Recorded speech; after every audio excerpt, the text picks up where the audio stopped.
అందరికీ వందనములు. ఈరోజు మరో దేవుని వాక్యంతో మీ ముందుకు వస్తున్నాం. మీ సత్యోతమును యోషయ గ్రంథము 14వ అధ్యాయము 1 నుండి 9వ వచనం వరకు. ఇశ్రాయేలు, నీ పాపం చేత నీవు కూలితివి కనుక నీ దేవుడైన యెహోవా తట్టుకు తిరుగుము. మాటలు సిద్ధపరుచుకొని యెహోవా యొద్దకు తిరుగుడి. మీరు ఆయనతో చెప్పవలసినదేమనగా, మా పాపములన్నిటినీ పరిహరింపము. ఎడ్లకు బదులుగా నీకు మా పెదవులను అర్పించుచున్నాము. నీవు అంగీకరింపదగినవి అవే మాకున్నవి. అశ్షూరీయుల చేత రక్షణ నందగోరము. మేమికను గుర్రములను ఎక్కము. మీరే మాకు దేవుడని మేమిక మీదట మా చేతి పనితో చెప్పము. తండ్రి లేని వారి ఎడల వాత్సల్యము చూపువాడవు నీవే కదా.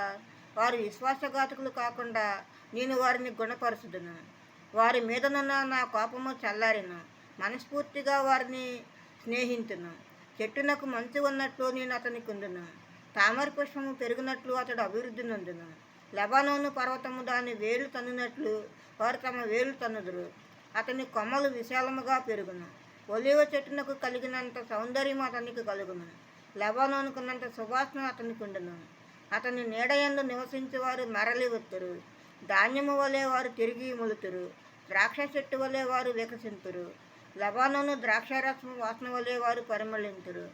ఎఫ్రాయిము, బొమ్మలతో నాకు ఇక నిమిత్తమేమి? నేనే ఆలకించుచున్నాను. నేనే ఎఫ్రాయిమును గురించి విచారణ చేస్తున్నాను. నేను చిగురు పెట్టి సరళ వృక్షము వంటి వాడను. నా వలననే నీకు ఫలము కలుగును. జ్ఞానులు ఈ సంగతులు వివేచింతురు. బుద్ధిమంతులు వాటిని గ్రహింతురు. ఎలయనగా యెహోవా మార్గములు చక్కనివి. నీతిమంతులు దానిని అనుసరించి నడుచుకుందరు. కానీ తిరుగుబాటు చేయవారి దారికి అది అడ్డము కనుక వారి త్రొట్టిల్లుదురు. ఆమేన్. మరో దేవుని వాక్యంతో రేపు ముందు ఉంటాను. అందరికీ శుభరాత్రి.